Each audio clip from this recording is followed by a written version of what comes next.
Okay, welcome, Nick Bretz. Hey, welcome to the thanks for having podcast. me. All right. Yeah, we just got these mics checked, and I think we're ready to go. Yeah, sounds great. Okay. Nick, I think you're a really interesting person because Of my haircut? because of your haircut, your Yep. and and your looks, and basically no. That's a good point. Because you seem to be the kind of person who, when you get interested in something, you master it. Does that make sense? Oh, no, I consider myself jack of all trades. Yeah. I'm just a master of none. Well, maybe not a master of none, but I mean to say that you achieve a certain level of expertise that probably goes above and beyond what most people who take a passing interest in things would. Yeah, I say I have HD, ADD, Okay. which is like high definition attention deficit disorder. Uh-huh. So I don't pay attention too often, but when I do, it's Yeah. amazingly clear. Okay. You know? So there is something about when I find an interest in something, I kind of just get hyper focused on it. Right. And then that's it. I gotta master what I want to learn everything about it. I want. Recently, it's been like Rubik's cubes, right? Yeah. So it's something I just Rubik's cubes. yeah with my son.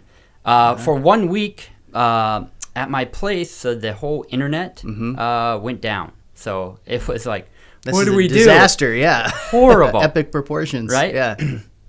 And I had this Rubik's cube that was actually part of a effect, and I suppose we'll get into that. But as a magician, I was like, oh, there's a lot of like Rubik's cube magic effects that you can do, and I was like, well, here, let's read the instructions and figure this out. So Right. it took us, 3-4 hours that evening to figure out how to do it. And then then I got every Rubik's Cube on the market, all the different kinds, everything. So I just had to learn it. And unfortunately, I'm not as good as my 12-year-old son. Yeah. 13. He's 13 now. Okay. Yeah. So I've seen videos and stuff like that of people doing those Rubik's cubes, and it's pretty amazing how quickly some of those people can get it done. Yeah, it's actually pretty crazy the amount of algorithms that they can memorize and just find in their cranium and solve the cube.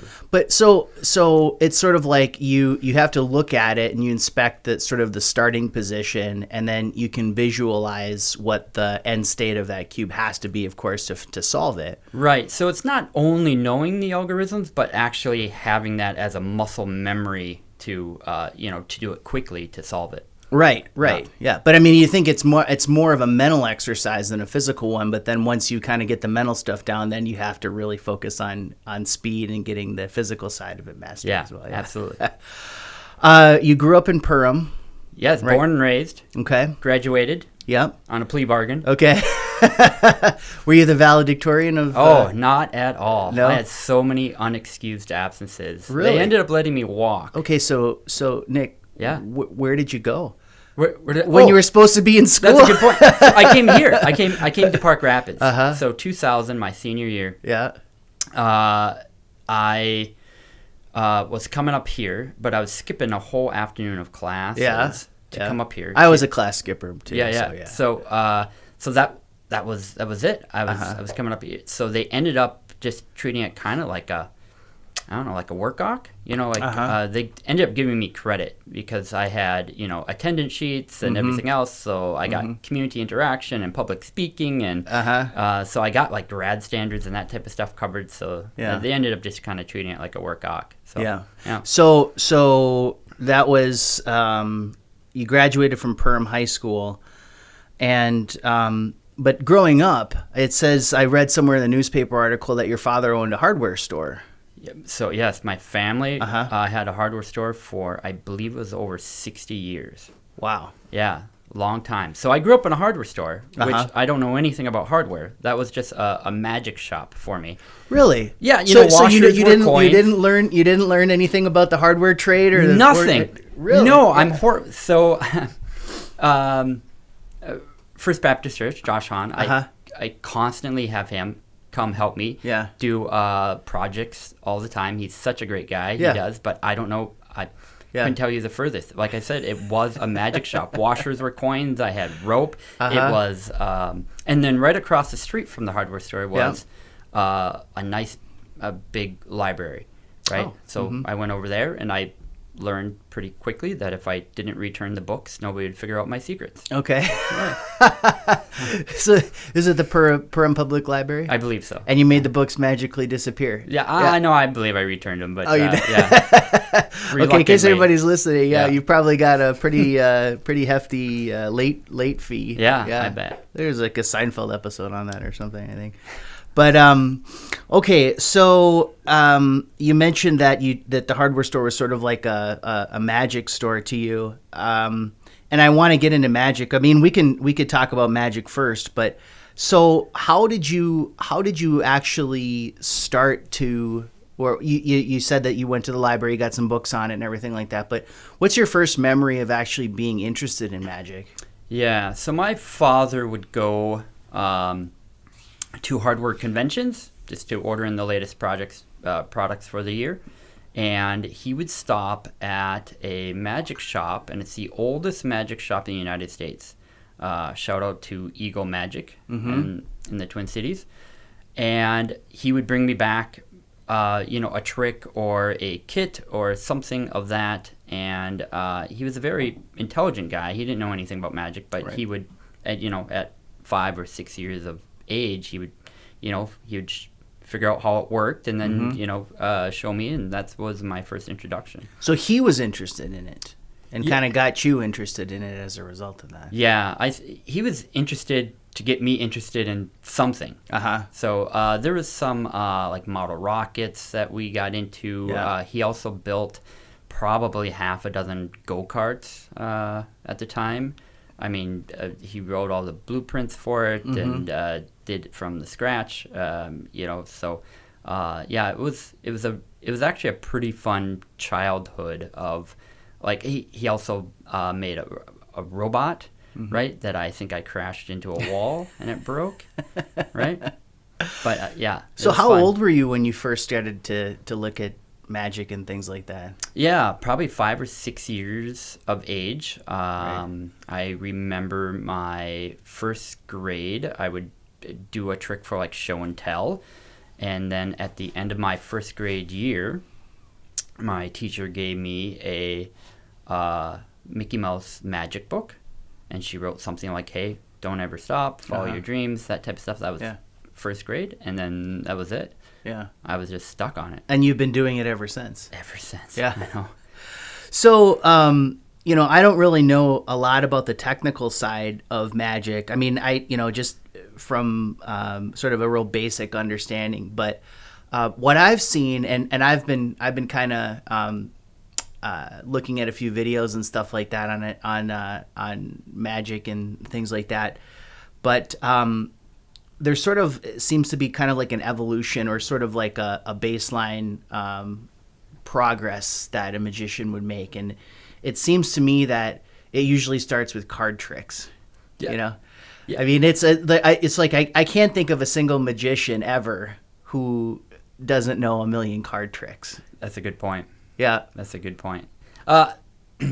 So I think for a lot of magicians, it starts out, being inspired by another magician, and then you get a kit. You just get a magic kit, and there's typically some plastic, cups and balls, and maybe a ball and vase, and then there's probably a deck of cards in that kit as well, maybe some rope, that type of stuff, and they just kind of teach you the basics of, and then it just kind of evolves from there. So you move on. Okay, so but my guess is that for every one of those magic kits that are sold, there's probably maybe 1 out of 100 or something like that. Yeah, that everybody seems to grow out of it, and I just forward never grow out of it. But because I think it takes a lot of practice and dedication to it. That's a good point. It's a lot of trial and error, and it's actually a lot of people don't understand is that it has a lot of psychology to do with it. Just to it's just not the sleight of hand to get the watch off somebody's wrist. I mean, you got to know the pattern, the psychology behind it, on what makes it work, you know, and what fools the human mind. Yeah, and it's not like something that, I mean, I kind of look at it as akin to like learning how to play a musical instrument. You know, I mean, you know, you can hand somebody a guitar and they're gonna have maybe some natural talent, but you know, you're not gonna become, you know, you name the guitar player. You're not gonna become that you know, Steve Vai or something like that just based off of natural talent. Like it takes a lot of practice. It takes a lot of practice to, you know, develop kind of your own style. Right. Yeah. Right. Well, and then just to be able to have that confidence too. So magic I feel is probably one of the best for just a confidence booster. Yeah. Because I could probably teach you what we call a self-working magic trick. You know, whether that's a mathematical magic trick or something. You know, I've seen those before. Yeah. Right. So, and then voila, you do that for somebody, and they think, you know, so how did you do that? Yeah. It's a big confidence. Is that booster. the one where you like, you know, like, okay, think of a fruit or a kangaroo or whatever, then think of a you can do those like, kind. Those don't always work. Yeah. But if you can do, I guess the most common is kind of like a mathematical thing where, you know, as long as you do the right sequence and the right order, the outcome you'll get the correct outcome. Yeah. Yeah. So, but in terms of what I'm thinking about is in terms of confidence, like in doing, let's just say card tricks, right? So it's one thing probably to get a deck of cards, maybe read about a card trick in a book or something, or see it done and try to figure it out. And then actually to have that moment when you're like, oh, you know, I can do this, right? But then to get to the point where, you know, then you can go and show like a family member or something like, hey, I got this great trick, you know? Yeah, and then hitting the nail on the head. It's the best, right? Because so much as we get older, we lose that childlike wonder, right? You know, because, you know, nothing's magic anymore. Right. And when you're practicing or when you start fooling yourself, like it's a huge confidence booster. Yeah. And, you know, you just want to, you know, let other people experience that childlike wonder. And how do you know when you've mastered something to the point where you're able to go and do that in front of strangers and feel confident that the outcome is going to be as it is? Because I mean, I guess if you've been doing this long enough, you've probably had experiences where maybe something didn't work or something, you know, but you really want to try to avoid that, right? Yeah. So here's another thing why magic is so great. Like, I mess up all the time, all the time. But the audience doesn't know, right? And the reason why they don't know is because they don't know what's about to happen, right? So if I'm doing a card trick and I don't find your card, right, well, then I just switch to something where I switch it out, and then I eventually either do find your card or I just switch to a different trick, and then you didn't know that, you didn't know that I wasn't supposed to find or I was supposed to find your card at that time. Yeah. Yeah, am I making sense? No, you are. Right. Yeah. I think there's a more general lesson, a life lesson, I think, from that sort of thing. You know, it's sort of being able to think on your feet, to deal with setbacks and just keep going and, you know, just kind of keep flowing into. Great. You just adapt to the situation, overcome. So, like even on stage, if something doesn't work, you know, which I've seen, you know, famous professional magicians that mess up, and they just go, well, sometimes this stuff doesn't work, and they just move on. Yeah, you know. And to be able to do that, but without, you know, like, I got to think that it's sort of like the feeling of maybe a stand-up comedian if he's bombing or something like that, where there's really kind of no way out of it other than you kind of have to fight your way out of it to get him going again, you know? Yeah, that's tough. Yeah. And there you go, a lot of trial and error because every audience is different. So if I I've been plenty of times that I've bombed on stage, where people, for whatever reason, just, wasn't getting it or didn't like the humor or, was expecting, something else. So. And how do you deal with that kind of experience? I mean, like, I know you've got you've been doing this for years now, but, that kind of experience, especially when you're younger, can really demoralize a person. Yeah. So I got lucky. So again, right out of high school, not only was I coming up here to do the gym, but I got a job at a dinner theater in Frazee, Minnesota. Yep. I got a call from my oldest sister, and she goes, "You should go try out for this dinner theater." So I look at it, and I said, "It's a hee-haw show, It's a country bluegrass gospel, I'm a magician. Right. Why would they want me?" She just like, "Go audition." So I did. Yeah. And I get done, and they're like, "We love you. We have no idea what we're going to do with you, but you're in." Yeah. Right. So I say all that because that dinner theater was 5 days a week, So I say nothing beats stage time, and whether it's whatever you're doing, it's just to have that repetition and to be in front of a different audience night after night after night, you just start honing your skills. Yeah. Yep. And that, do you still, like, when because now you perform magic shows in front of large audiences and things like that, in front of different crowds, different states, things like that. Do you still get nervous when you get up there, or is it more just like with that stage time and stuff, it kind of just melts away? Yeah, it definitely melts away now. Here's what I get nervous about. Like, I typically don't get nervous, like, at all. I do get, like, excited. Okay, let's go. Sure. Let's do it. Unless it's for family and friends. I don't know what it is about it, but you know what? I would rather perform naked in front of a group of strangers than, perform for a bunch of my family and friends. That's so funny, because you'd think it would be the other way around, right? Like, you would be, like, more comfortable with family and friends because that they're going to say, if you mess it up, "Oh, it's all right, Nick," like that kind of thing. Whereas, like, because, like, I heard, like, for comedy, right? There's sort of a progress in that. There's, getting your friends and family to laugh is, like, kind of the first step, and then the next step would be getting strangers to laugh. And then the final step would be getting strangers to pay you to make them laugh, right? Yeah. And so if you're in that third I skipped zone, the whole first stage. Yeah. I don't think I made my family and friends. They're just like, they just maybe thought I was annoying. Like, "Nick, no, we don't want to pick any more cards. This is, leave us alone." Right. Sure. So, yeah. But normally you think that there would be more pressure if you're in that third category where people are paying you to entertain them and it's not working, Oh, yeah. But I guess that didn't occur to you. Yep. So you're kind of a unique Thanks person. for writing the check. Yeah. Sorry it didn't go well. That's a great mindset. I mean, I bet you a lot of people wish they had that mindset.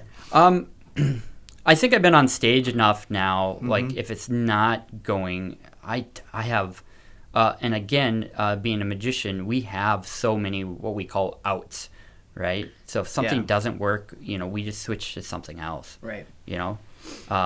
And even comedians, if a certain style of comedy isn't working, they'll switch to. Unfortunately, I think a lot of them switch to Mm-hmm. more blue comedy. Right. It's cheap and easy. Yeah. Right. But again, I have so many outs. So if you're not liking the juggling, all right. Yeah. How about the yo-yo? Okay. So I was looking at lists of different kinds of magic tricks, and I was surprised to see that there's genres of magic, from coins to silks to rope to cards to stage to parlor to close-up. Yeah, so many of them there. And I guess if you're in this business, or if you're in this game of magic, there's so much to learn and you can there's probably always room for improvement and growth. I can't keep up with it. Yeah. I mean, even the decks of cards. I mean, decks of cards are like Beanie Babies to magicians. Yeah. Right? Yeah. Because there's so many new decks of cards coming out, and I was like, oh, I want that one. Yeah. This, these handle better. I was listening. David Blaine. I'm sure you know who David Blaine is, right? He always talks about card tricks and stuff like that. And I was listening to him interviewed recently, and he was saying that there are certain decks of cards out there that are marked. Yep. But that I actually think David Blaine has a marked deck of cards out there. I bet you he does. Yeah. Yeah. But he said that if you showed that to somebody, you could sit there and stare at it for hours and hours and hours, depending on how they're marked. Yeah. And you'd never be able to figure out how it was marked. Right. Yeah. Yep. And then he also talked a little bit about how there's another way to go with this, which is sort of like the dark side of the card tricks and stuff like that, which is cheating. Being a card cheat. Right? Yeah. I don't gamble. Yeah. If I win, they call me a cheater. If I lose, they call me a bad magician. Right. So it never seems to work out for me. Yeah. But just the whole idea that with cards and decks and cards and stuff like that, there's almost an infinite number of possibilities for card tricks. Infinite number of possibilities. You're right. Yeah. And so, but there's also other ones like, while we talked about sleight of hand, there's more of the psychological ones. Like here it says force, which is providing an audience member with a free choice while actually forcing them to make a predetermined selection. Just quit giving away secrets. This is on the internet. What? I don't know what you're talking about. Everything's a free choice. Everything's a free choice, right? Flash blinding. Flash blinding. I have not heard that. What type of magicians have you talked to? Momentarily blinding the spectator with a flash of light. Oh yeah. So there's flash powder and flash string and flash paper. Yeah. But yeah, just anything. Again, going back to the psychological aspect. Yes. Anything to look over here while we bring the elephant in. But it's funny that you mentioned that right off the bat, the fact of the psychology of it, because as I look at this list, the majority of them are not physical things like flash blinding or even sleight of hand. Right. Most of them have to do more with like what you're talking about, or like the idea of forcing a choice, but or just picking the right person that the effect will be good for. Because certain effects you don't want a certain person for that effect. Right? Yep. You don't want somebody inebriated. You don't want somebody. It's yeah. So just to know that, and I think that is maybe a big reason why not too many, actually go on. You can get the magic bug when you're younger, and then you tend to grow out of it. Right. Because it's not so cut and dry. I mean, I don't know how I would teach somebody to become a magician. If you wanted to be a brain surgeon, we can tell you exactly where to cut and what to do to become a brain surgeon. But how do you teach somebody to be? I mean, you can tell them, but how do you really get into the psychology of if I am doing something, just a simple sleight of back palming a card to make a card vanish, right? So you could teach that, but you would have to teach the psychology that you want to keep your hand moving, right? That you want to do an upwards motion, or to do that where you condition them to going up. Is the same mechanism as faking throwing a tennis ball for the dog. Yeah. And the dog takes off, but you still got the ball in your hand. So I think that would be awfully hard. I'm sure you could do it, maybe. But it would be awfully hard to do, and I think maybe that's why a lot get discouraged, they keep catching me. Yeah. Why? Well, yeah. As you were explaining that, I was kind of thinking to myself, there's all this AI stuff out now, right? They're talking about the this is like the dawn of the age of AI and artificial intelligence and things like that. And it crossed my mind, there's so much that goes into this, right? Do you think it would be possible for, AI to learn all of the different components of it? Or is there just something that's so sort of indescribable that you can't put it into words as to how all this stuff comes together to make it work? I think it's going to be a long time. Yeah. It's going to be a real long time. Because what I think we as humans do is connect to other humans. So if we're doing sleight of hand that's very robotic, right? And we're not able to connect to that performer, right? It's more about how the magic makes you feel. Does it bring back that childlike wonder, right? I would think that's going to be pretty hard for a machine to do. Because they have to understand what that feels like. Well, they have to understand they don't even know what the goal is there. Right. Yeah. But I think you're absolutely right, because that's why, every time you see something, you watch magic, on TV or in person or whatever it is, the audience member is looking for that feeling, right? Yes. They want to think it's real. You Right. know? They want to say there's absolutely no way that he could have just done that. Therefore, it must be some kind of a magic, Yeah. I guess I really want to believe that. But, the way technology is growing at an exponential rate, I think, it could be very likely that we're wrong and that there's going to be a AI magician that's going to be far superior to any human magician on the planet. Well, they can already, we've already, I think, determined that the AI is absolutely 100% better than any person at the game of chess, right? Oh, sure, yeah. Which is sort of just but that's just a function. That's just a product of computation. It seems, more. Whereas I think magic, it's something more than that. It's got this sort of intensely, personal human side to it that it's harder to replicate.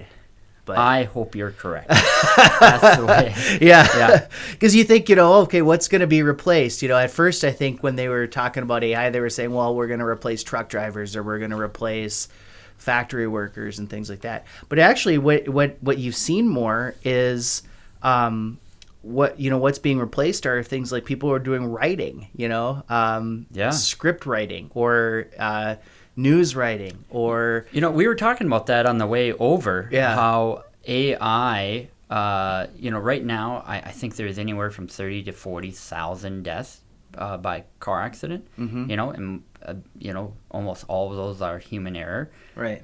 So once you have a computer, sure that you may still have a few thousand deaths and there's a bug in the software or something, but then it's going to learn pretty quickly, and eventually I think that number will get to zero. Yeah. So, but technology is always a double-edged sword. Fire is technology. Fire, kept us warm and cooked our food, but it also burnt down our villages. So, I just don't think we can know what the future is going to bring. But I will vote on humans. Yeah. Because darn it, we made it this far. So yeah, my bet's going to be on humans. Okay. So let's move on to your other, I would say, one of your other areas of expertise, which is Taekwondo. Yeah. Okay. What are some, before we get into the specifics of that, what would you say would be some of the similarities between the study of magic? Okay, before I get there, what is Taekwondo? Let me just start by asking you that question. The actual definition is, it just means the art of the fist and foot. So it literally translates to kick or smash with fist and kick and smash with foot, and then do meaning martial arts, or the way. Oh, okay. So then like judo or aikido, so the do stands for... Karate is just, literally translate to fist, Uh-huh. Yeah. Oh, okay, interesting. Okay. So where did Taekwondo originate? So Taekwondo is originally from South Korea. Okay. Yeah. And when did it originate? Ooh, that is, it is thousands of years old. There's been many different forms of Taekwondo, like Taekyon and such. Korea has a very kind of a unique history where they were constantly invaded by pirates, and in fact the Japanese occupied it until I think until the end of World War II, until 1945. Right. I don't think Korea got their independence back. So, and there's a lot of karate or Japanese influence on Taekwondo. I mean, the biggest difference between Taekwondo and karate is one's from Japan and one's from Korea. But there are a lot of similarities there. Very similar. Yep. Okay, so it's similar to karate, but how does it differ from other martial arts? Well, I mean, you have striking martial arts, and then you have more of a ground or grappling martial arts. So, and Taekwondo is pretty much solely a stand-up striking martial arts. Okay. So very similar to karate or Muay Thai or something along those lines. Okay. So when did you first become interested in it? Oh, man, I wanted to be a Ninja Turtle, I think, right at the age of 5. My parents held me back a little bit. They said I was too small to jump into, a Taekwondo class. And back in the 80s, they, it wasn't like it was a bunch of kids' classes. It was just kind of one class altogether. Mm-hmm. So we were just kind of all just kind of thrown in. Yeah, so, yeah. I think maybe they were nervous that I was, I wasn't ready yet or too small to do it. But I thought you were going to get beat up or something. Yeah. Well, I mean, I think for the vast majority of Taekwondo instructors we became martial artists and Taekwondo instructors because we got bullied, younger. So, okay. Yeah. Is it an effective technique to use against bullying? No, it's horrible. Yeah. Horrendous. Don't do it. Yeah, no, it's a very effective martial arts, right? Yeah. Yeah. Okay. And so you said you can start probably as early as 5 years of age, or yeah. So I have students as young as 5. And that just all depends on the person. Okay. So, and again, the same with, when it comes to a self-defense situation. So I know plenty of high-ranking that would have a hard time defending themselves. But martial arts and Taekwondo is so much bigger than that, and there's so much to gain from the discipline and the body mechanics of martial arts than just self-defense. Sure. Yeah. So you started taking lessons when you were 5, and then how did you progress through Taekwondo? Oh, slowly. Mm-hmm. Yep. I think I failed most of my what we call color belt ranks. So there was, I believe, 8 different GUP ranks, and so you have like white, orange, yellow, green, blue, purple. There's the purple trim. There's the brown, red, and then black belt. Mm-hmm. And then there's different dans is what we call it, but that's ranks or grades of black belt to go up from there. So our system takes, 2-3 years to get a black belt or a junior black belt that we call a junior poom. And then, further on up. And I think I failed probably half of my color belts, and a lot of times failed, because I couldn't get my foot through the board. Yeah. So, what's your present rank?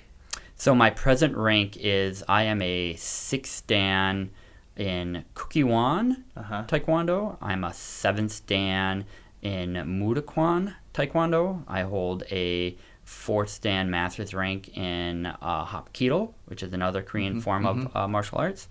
And then I hold a black belt rank in Kamdo, or many would say it's similar to like Kendo, which is like Asian fencing. Oh, okay. Yeah. So that's like the bamboo swords. Oh, yeah, interesting. Yeah. All right.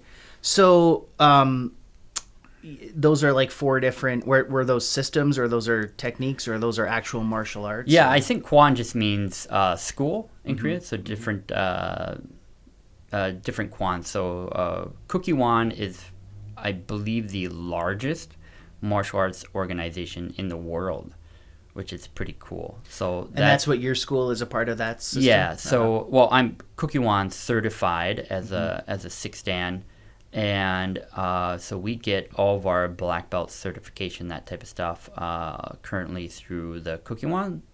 And then there's a Mudakwan, and again, that's just a different school, also a very large martial arts organization. And then, Hapkido is a totally different martial arts. Yeah. And then Kendo or Kamdo is, again, a completely, separate martial arts. So the first one, I'm going to... Kokiwan? Is that what yeah, Kukkiwon. Okay. That's an organization, and is that headquartered in Korea, or? It is headquarters in Korea. I believe I've been there probably half a dozen times. Oh, you've traveled there. Yeah. Okay. So when was the first time that you traveled to Korea for this? I don't remember. Yeah. Early 2000s, I think, was my first what we call a Korea trip.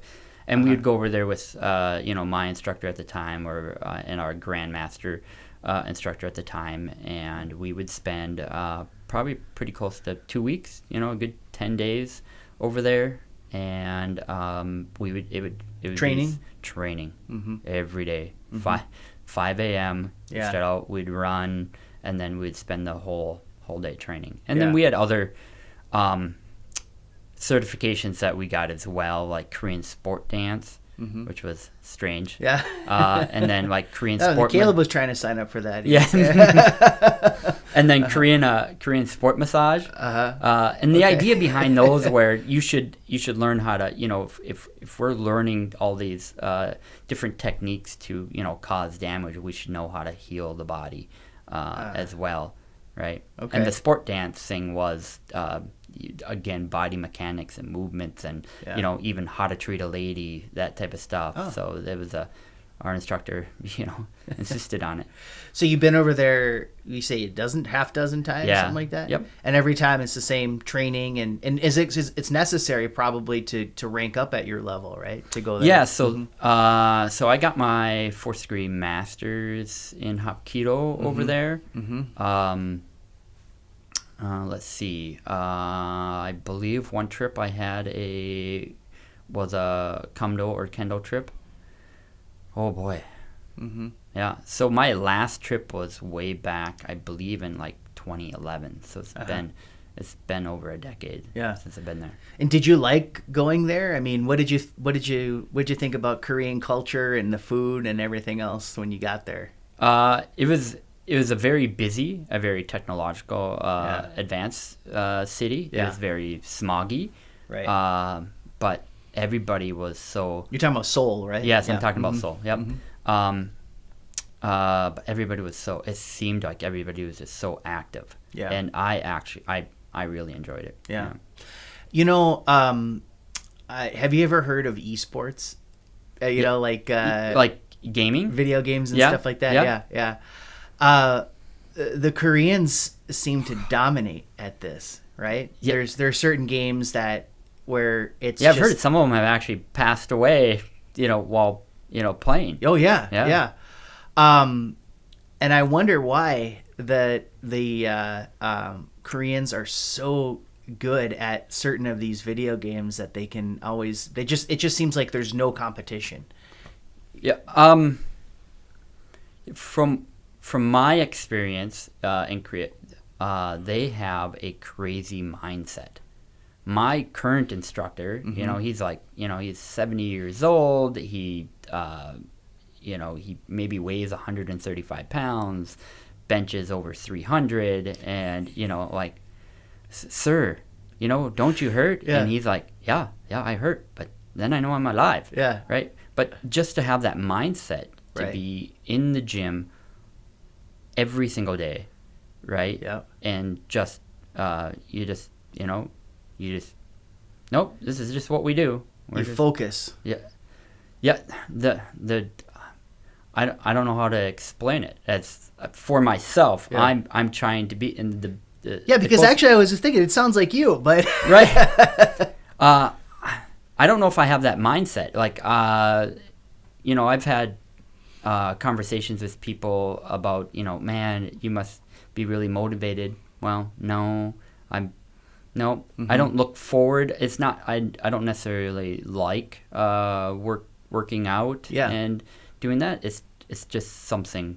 It's just something I do. Do you think that they have that mindset too? Like when they're really working on putting in because it's just got to be brute force putting the time in on this video game stuff, right? I mean, think so. Do you think it's more they just look at it like they're putting their nose to the grindstone and this is a job, I'm not enjoying this, but I know I have to put in the time in order to go back to the Magic. It's very popular in Korea and in Asia. Yeah, I've seen a couple of really incredible. Well, I don't know if they're Korean, but they might be Chinese, but magicians. Yes. Yeah. They're so good, but I think they almost treat it like a sport. Yeah. You know? I mean, when I watch them, I'm like, why do I even still practice? Yeah. You know? Did you ever see that guy? He's got like a box and then he puts a ribbon through it. Yeah, what's his name? Yeah, no. You know who I'm talking about? Yes. Yeah. I know exactly who you're talking about. Yeah. He's won, I think, all the Magic, competitions and awards or whatever else. Yeah. But it's true though. I think it is sort of a similar mindset to say that you just have to there's no substitute for putting in the time, right? Yeah, that seems to be the case. And you said that before. Everything. Yeah. Right. Yeah. Because I think it's you have to do something for 10,000 hours or something in order to master it. Or I heard that before. Well, and you can practice. You can practice basketball all you want. How do you know if you're any good unless you go to a game? Right. You can practice Magic. How do you really know if you're any good unless you start performing said effects and routines and patter and try them out in front of a audience. Yep. Well, we talked to the Park Rapids hockey coach about that too, because there's two different schools of thought when it comes to training for that type of athletics. There's one of them is you do a lot of drilling and skating and working on individual skills. That's one school of thought, and then the other school of thought is just play a bunch of games. Yeah, that's a good point. And so is there research on it? Do we actually know? I'm sure both improve. Play a bunch of games is more of the North American style, and work on skills, skating, fundamentals, drilling, and everything like that is more of like the Soviet European style. And actually, what you see, and I think probably today, when you're talking about the training that people do at the elite academies, even in North America, is going to be some sort of combination of those two. Yeah.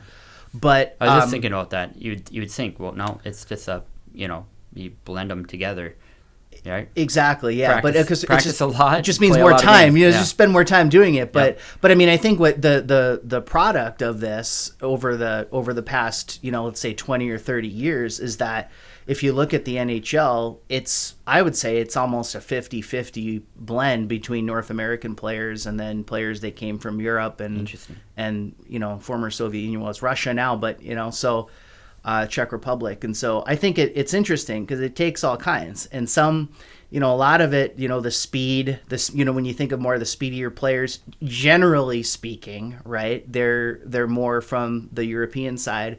But when you think of toughness, grit, standing in front of the net and scoring goals and things like that, right? Yeah. I mean, that kind of physical play comes as a result of playing more games. Sure. Yeah. So it's nice to have a combination of both of those two, but I think they yield different results. Sure. But anyway, so you touched on this.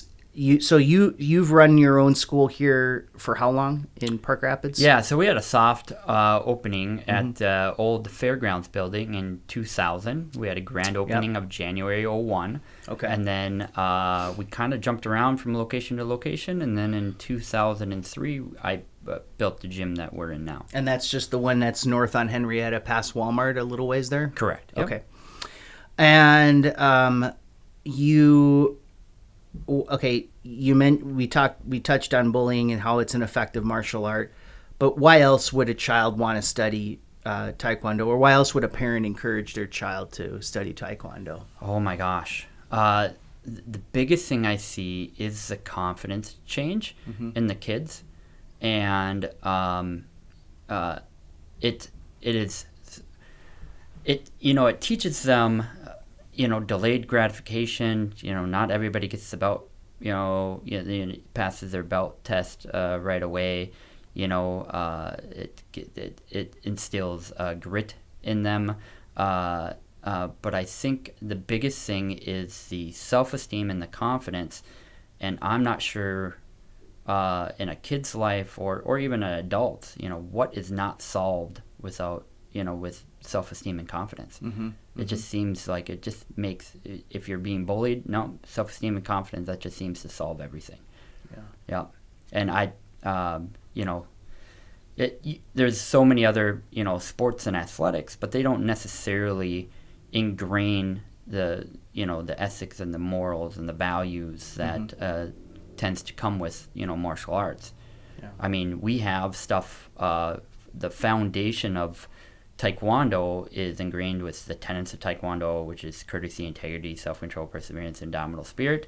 And then we also have regulations of the Hall Rang Do, stuff like respect your parents and elders, devote yourself in loyalty to your country, courage not to surrender on the battlefield, maintain self-discipline, perseverance, self-confidence at all times, love life, peace, just all that, right? And none of that says anything about kicking and punching, which I think is the greatest thing about what we offer. It really is about becoming a better member of society, right? And cultivating that community and really helping with that self-esteem and confidence. And those are such great values that I think young people need to get somewhere. Yeah. And maybe they're not getting it in the school. Yeah, or the esports. Yeah, or the esports, right? Yeah. Right. Yeah, exactly. And that is so fascinating that even though the sport literally means kicking and punching, that the greatest things about it have nothing to do with we really those. focus on that the way, the pathway.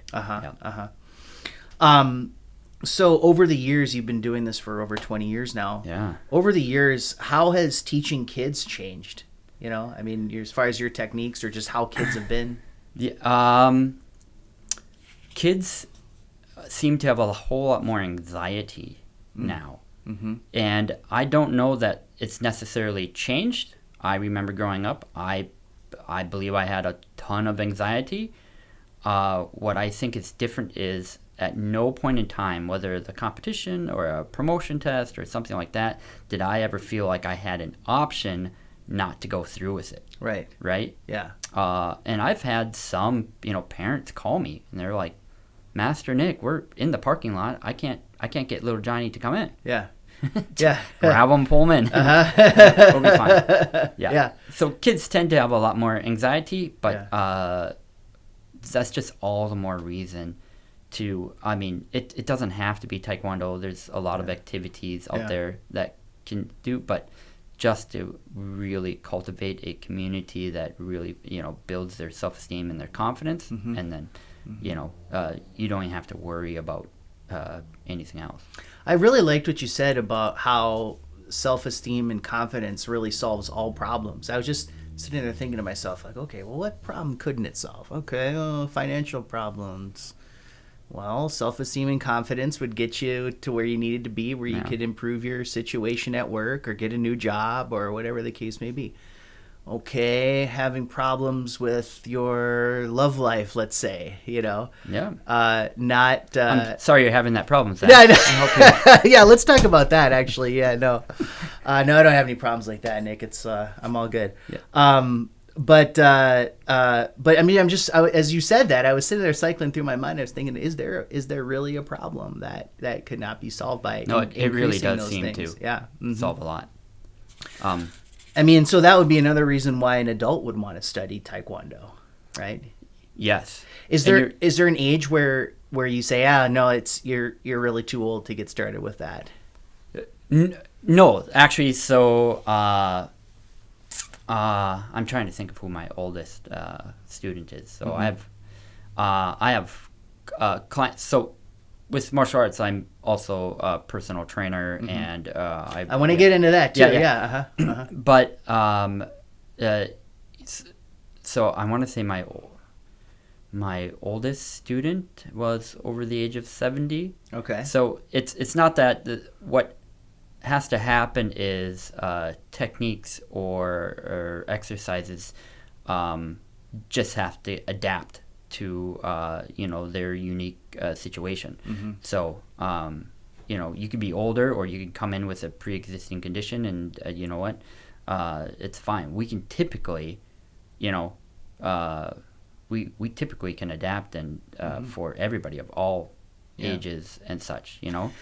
Do you think it's a way for even older people and like in retirement and stuff like that to sort of stay active physically it's so important. Yeah. I can't tell you. So Taekwondo is a great conduit for health and wellness. Mm-hmm. A lot of athletes, kind of the original CrossFit. I mean, we were doing all kinds of gymnastics movements and resistance training, whether that was simply with body weight or carrying kettles or whatever the training would have you, and conditioning yourself. So it's absolutely and it's something I think everybody should be doing some form of physical activity, whatever is your activity of choice. Yeah. But what people don't realize is you have to do it every day. Mm-hmm. Yeah. And it's so tough. Yeah, wow, no, you need a rest day. Well, no, rest days aren't what you think it is. Rest days should be, go for a hike, do some stretching, yoga, foam rolling, something. It doesn't. It's not just order up a pizza and Netflix binge. Yeah. Okay. Yeah. Well, I guess I got the wrong idea of what a rest day is then. So my personal philosophy on that, like if I do martial arts. Yeah. If I do, 10 front kicks on Monday, on Tuesday I should try to do 15, right? Unless I'm sore, then I only do 8. And if I'm really sore, then I don't do any. But that doesn't mean I can't practice, a pattern or do punching or do some type of activity. Same thing, if you do 5 push-ups on Monday, you should try to do, 8 or 10 on Tuesday. Unless you're sore, then you only do 3. If you're really sore, then don't do anything. But, maybe try some sit-ups. Mm-hmm, mm-hmm, mm-hmm. So no days off, no downtime. Yeah. That's right. Yeah. That's my motto. No days off. Yeah. That and everybody Wang Chung tonight. So. Okay. So, what kind of mental, techniques do you have? Because you said that you don't really enjoy exercising. I think some people actually do enjoy that. Like they do enjoy going to the gym and lifting or running or anything like that. But for those of us who just dread it, right? What kind of mental tricks, or is this something that you just have to kind of work out for yourself and get to what works for you? I think it's going to be different for everybody, but you want to have some type of, find something you like that will provide you a motivation to a point where it just becomes a habit. Mm-hmm. And once it's a habit, then you don't have to worry about motivation. It's just something you do now, like brushing your teeth. You don't look forward to it. You're not obsessed with it. It's just something you do. Yeah. And the same has to go for, physical activity. How long does it take to develop a habit? I think that's what I'm saying. I think it's different for everybody. Mm-hmm. I'm sure some people takes a few weeks, and other people it might take an entire year. Yeah. Yeah. And so, obviously, doing Taekwondo is a way of achieving physical fitness. But then you also have a different program of physical fitness training as well. That has so we have group. Yeah. So at my gym, we have I have 3 different group fitness classes, and then we also have yoga and other group fitness classes that but I personally only run 3. So I have 3 what I call high intensity interval weight training, or HIIT is another comment, and then I have 1 day of strength training that is primarily dumbbells and barbells. What days do those groups meet? Yeah, so we have 2 early mornings, 6 a.m. on Tuesdays and Thursdays. Those are high-intensity interval weight training. And then we do Saturday mornings at 9 a.m., and that's our strength training class. Okay, and so usually when you got people in those classes, they're going to all three? Is that usually how that works? No, I have some that just comes to 1 day a week. So we have packages for 1, 2, and 3 days a week. So and then on the off days, I have yoga instructors that are there on Tuesdays and Thursdays and Wednesday evenings and Friday mornings. And so there's always something going on at your gym. It seems much that way, right? Yeah. And then in between, I'm either running, we have open gym times, and we have, I have personal training clients. So, yeah. Oh, so you actually have an open gym there that people could just go in and lift or whatever? Kind of. Like today we have an open gym at 4 o'clock. And then, Taekwondo students come in, and we do have some black belts there that help them through. But then, all the parents, my gym is always... when their kid is in any type of session, whether it's class time or open gym, that they're free to use the equipment and such. So you have like it's a nice value for the parents that they can come jump on a treadmill or elliptical or go in the weight room while their kid's in class, and you don't need a separate gym membership. That is a good perk, actually. Yeah, because I've got a lot of complaints about our Anytime Fitness here. Well, hey, it's crowded. Yeah, there's hardly any free weights, but anyway. All right, so that's interesting. So, and then I suppose you probably would work with a person. You talking about no downtime, no days off, and everything to kind of fill in like what they ought to be doing on the other days as well, and stuff like that. Especially my personal training clients. So they just come to me and they tell me, what are your goals? What do you have access to for equipment? When would you like to come in and use a gym? When should we meet? And then we also have a big benefit is we over the pandemic we developed an app. And the app is a personal training app that I did for years. And I always thought, well, man, this would be great for Taekwondo. We could put all our techniques and everything. And I said, this would be great to do, fitness classes and my personal training clients because it would log everything. It would take them through video tutorials of either the Taekwondo techniques or whatever the exercise is. And it would put everything on a graph and give them virtual rewards for when they completed. The whole concept of gamification of everything. Yes. It's such a brilliant thing. Oh my gosh! Yeah, on my rest days, I typically row on a machine, because that's what I do on my rest day, right? Yeah. So But my favorite thing to do is it's a game. You just try to keep this meteor or whatever and collect points, and I get so frustrated when I don't get all the points. At the end. Yeah. I mean, people do that. It's not just for fitness and stuff like that, but if you can gamify anything with an app and everything like that, you've really it's a big trend, right? Yeah, and then a little bit it takes kind of you thinking that it's going to be tough or work, and it kind of switches. Oh no, it's a game, Yeah, exactly.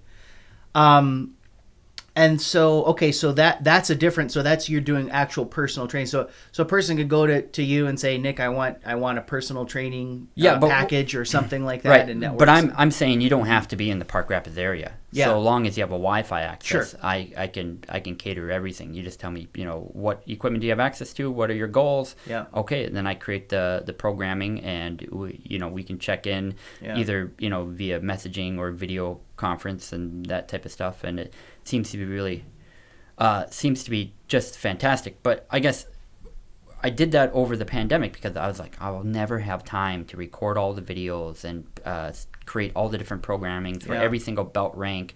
I'll never have that kind of time. And then they shut me down. Yeah. So I'm like, what are you doing? Yeah. Yeah. I was like, so that must have been a tough deal when the COVID came, right? Because it was, I didn't get it. Nothing good seems to come from being quarantined and sedentary. Right. So, I mean, no, work up, I'm with you. Yeah. Right? Yeah. No, you're going to You know, they opened up the largest high glycemic. They opened up the largest candy shop in Minnesota before, you know, almost Anything anybody else. Yeah. I'm like, what? Well, I thought it was funny. You get into Walmart, you know, where you can go buy all the, you know, sugary junk that you want. They opened the liquor store because that was essential, right? That was essential. Yeah, but when it comes to you know, churches or physical fitness places, that was we're not doing that, right? Right. It was just, in hindsight, it was one of the best things that's ever happened to me. Just because there were stuff that I've always wanted to do. Like during that time, I kind of remodeled my gym, something that I've always wanted to do. But I'd have to shut down classes for months in order to do it, and I, you know, couldn't miss that cash flow type of deal. Sure. But if you're going to force me to shut down, well, darn it, if I'm not okay, this is when we're doing it. Yeah, it's good. I mean, and it's part of being resilient, and you know, I'm sure, you know, it helps with confidence and, you know, self-esteem. It solves even those kinds of problems, right? Yeah. When you do your personal training, do you also get into diet? Because I've heard the saying that, you know, the six pack is made in the kitchen, or for the most part. Yeah, or you can't out exercise your way out of a bad diet and all that. So nutrition is really, for me, it's really tough. Yeah. It's because we can all do the same diet, we can all do the same exercises, we're all just going to have a different body. It's just the way us humans are. That's a really good way to put it. Yeah. Right. But really, I mean, what you need to know is, in my opinion, I'm against it. Like, don't eat sugar, right? That's just nothing I read is anything good about sugar. Yeah, I got this book called The Sugar Demons. Yeah. Yeah. Do you? Yeah. And then, you know, kind of everything else in moderation. You know, I stick to more of a paleo type of thing, which is you know, meats and vegetables, nuts and seeds, some fruit, little starch, and no sugar. That's it. You eat enough to sustain energy, not enough to gain weight, and then boom, solved. That's all you need to know about nutrition. Calories in, calories out. A little bit, yeah. Yep. Sugar. It depends what your goals are. I mean, if your goals are to get bigger, you know, you're going to need to eat. Have to eat. Yeah. And protein. You know? But some of that stuff. I mean, like, have you ever seen that guy Sam Sulek on? No. Sam Sulek. He's like, you know, in his 20s or whatever, and then some of the meals that he eats and stuff like that when he's bulking, it's ridiculous. But I know. Yeah, if you want to get big, you got to eat. If if you're looking to cut, you gotta eat less. You know, it's not rocket science, but I feel like everybody's looking for like that magic thing. Like, all I got to do is, you know, take this energy drink, or, you know, or take this vitamin, or everybody wants an easy way out, right? Yep, just get the shot. Yeah. You know? Oh, the Ozempic, right? You're talking? Yeah, exactly. Yeah. It just will not replace. By the way, working out is not the best way to, you know, lose weight. But, you know, losing weight is easy. You just go to the bathroom there, boom, you lost weight, you know. What most people, when they say that, we all want to lose fat and, you know, have kind of more of a toned look. Appearance, you know, every guy, every clan might is like, I want a smaller waist and bigger guns, you know, and then every lady's like, I want a smaller waist and bigger butt. Yeah. So, oh, well, all right. Yeah. Yep. But that just means less fat, more muscle, which is all toned means, you know, less fat, more muscle. And that's, again, that's going to be difficult.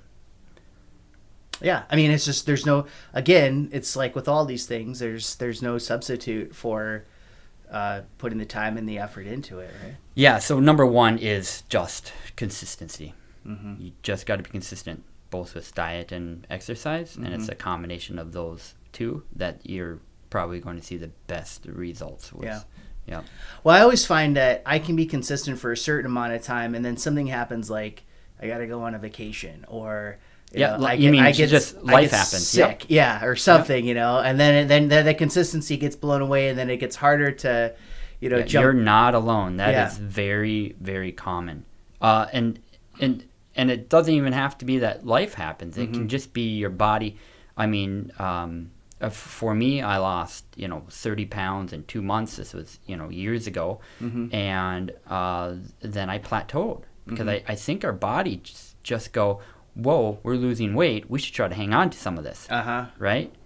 So it just seems to adapt to what you're doing. But if you're consistent, eventually your body just waves the white flag and goes, well, all right. Yeah.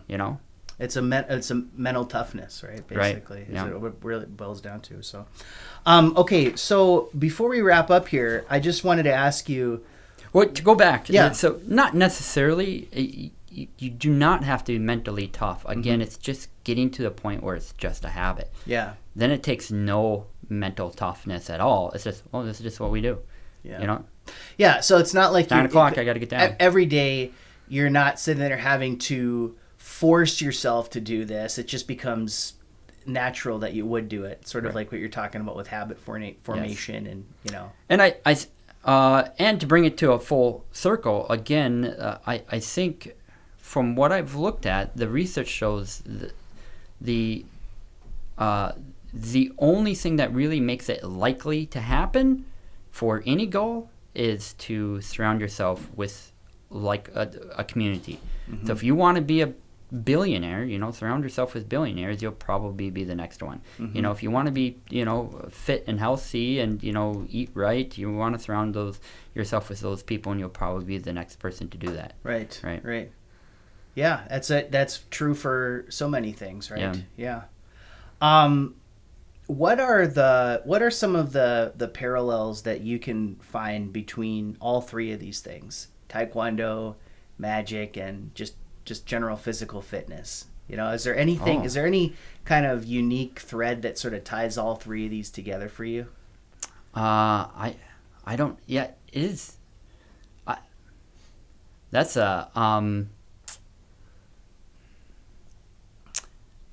That's a very good question, because they are. I feel that they are. I mean, martial arts and fitness kind of. There's a lot of similarities there. But once you start diving into, magic, no, that's just that was just a something that gave me confidence at a very early age, and I found success at it pretty quick and realized I was decent at it. So, and then I never grew out of it. And again, I think I was lucky both with everything. I was lucky with, being able to, start my gym at such a young, I think I was 18, 19 years old, just coming right out of high school to start that gym, to get the stage time at the dinner theater. I have a wonderful manager now, and she's also a black belt. Her son's a second-degree black belt of mine. So a lot of it, not only hard work, but just kind of getting lucky, being at the right place at the right time and meeting the right people. Well, it's more than just that, because there's got to be some quality about you as a person that makes you able to succeed at all three of these things. Yeah, I don't know. Yeah. The fact that I'm only 5'5" and I can't dunk a basketball, maybe that's why I didn't choose that route, and this was a route. Well, yeah, I mean, I guess that's a lot of people achieve great things because of, I guess if they have perceived inadequacies in others, like Napoleon. Yeah, being short, I don't have to lift the weight too far off the ground, He conquered all of Europe and most of Russia.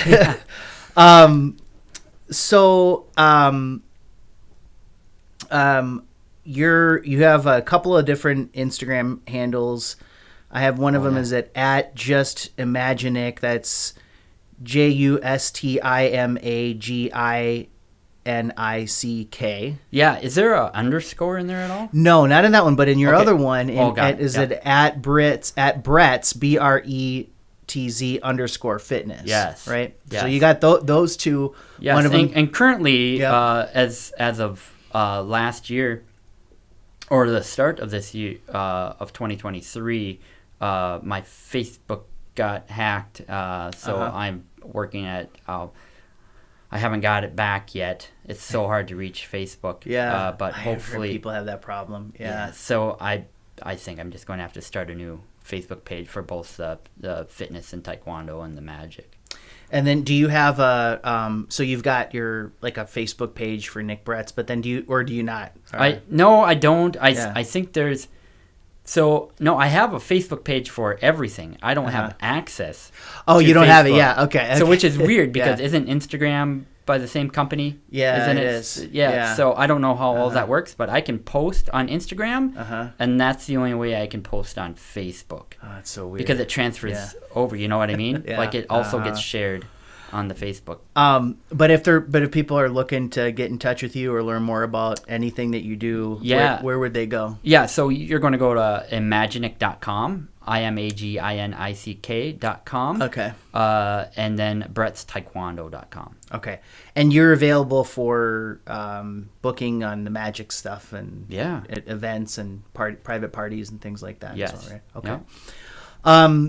All right, so before we go, I always ask the same question at the end of each one of these: is that what advice do you have for young people? I know you've got a lot, but if you were just going to sum it up and give just some life advice, let's just say, for young people, maybe just coming out of high school. Oh man, yeah, I think it's the same that everybody else probably says: is find what you like, find your passion, right? And put in the, find your passion, put in the work, and then whether you like it or not, go lift something heavy on a daily basis. Mm-hmm. Right?